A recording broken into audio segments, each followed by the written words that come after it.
You're listening to Greater Good Radio Hawaii. Today's guest is John DeFries, CEO of Hokulia on the Big Island, Hawaii. Mr. DeFries is also a member of the Hawaii Community Foundation's Hawaii Office Leadership Council. You know, John, you were talking about kama'aina being really important to you and how you made your decisions when you were younger because your mentors had taught you that. And a lot of the Hawaii's leaders had talked about how to make sure that we build our community. So can you tell us about how you started getting involved with community service more locally and why you did it, and if somebody talked to you about why it was important? You know, for me, it starts really early because I grew up in a Hawaiian congregational church, and so fundraising was fundamental from the time we were old enough to walk because you had to sustain yourselves. And as you grow professionally, that outreach takes many forms, you know, be it United Way or some of the more immediate nonprofits we have in Kona.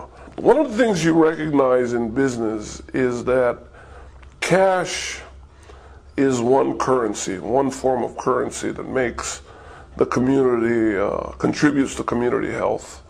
It's not the only currency, and oftentimes we measure to a greater extent than necessary financials as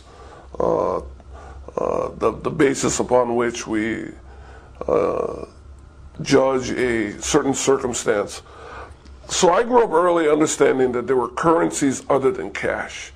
What does that really mean? Well, that means that compassion, that means recognizing those, especially volunteers and staff people who oftentimes go very much unnoticed in our communities, are there 24 hours a day making sure that well-needed services are being delivered.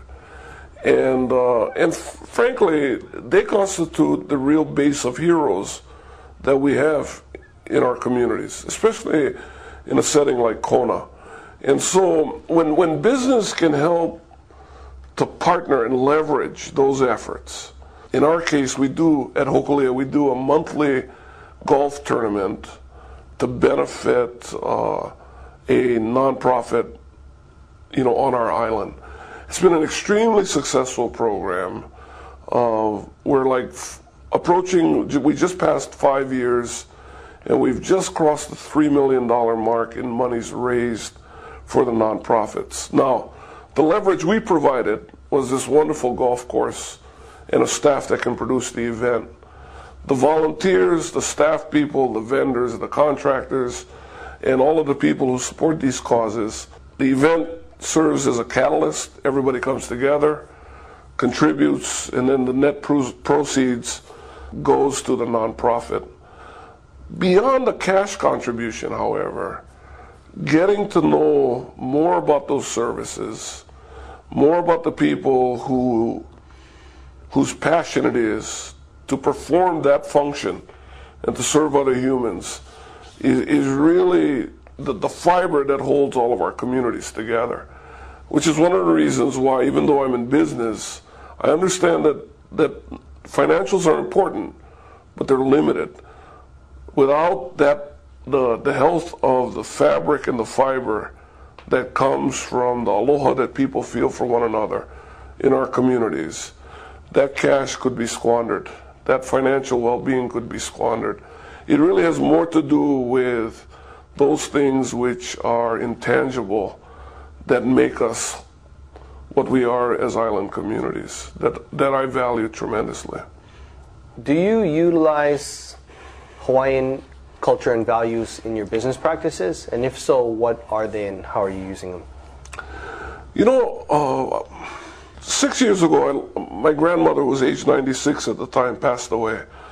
And I tried to have a conversation on Hawaiian values with her. And she looked at me in a strange way because I realized that the whole subject of values and value systems, we oftentimes unintentionally detach it from the greater whole, which is people who live this way and express it. My grandmother was certainly one of those who did that, and she comes from that generation who did that. what I've found is that best business practices are on a parallel track with Hawaiian values.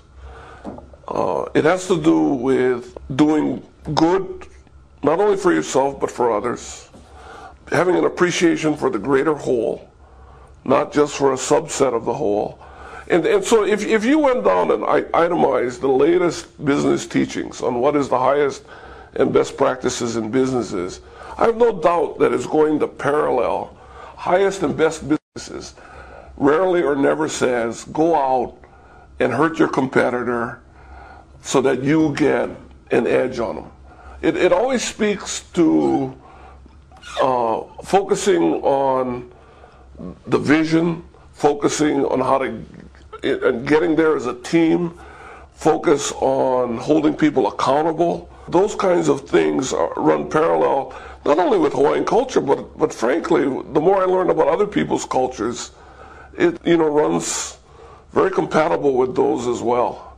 And it comes back to some fundamentals that we learn as children from parents, grandparents, the kahu or the preacher, the teacher or the coach.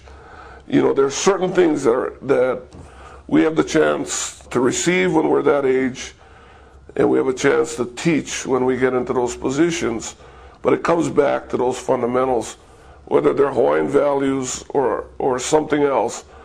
There's a strong compatibility to higher achievement. Thanks, John. We'll talk more about that after the break. Thanks for tuning in. Stay tuned for more on Greater Good Radio.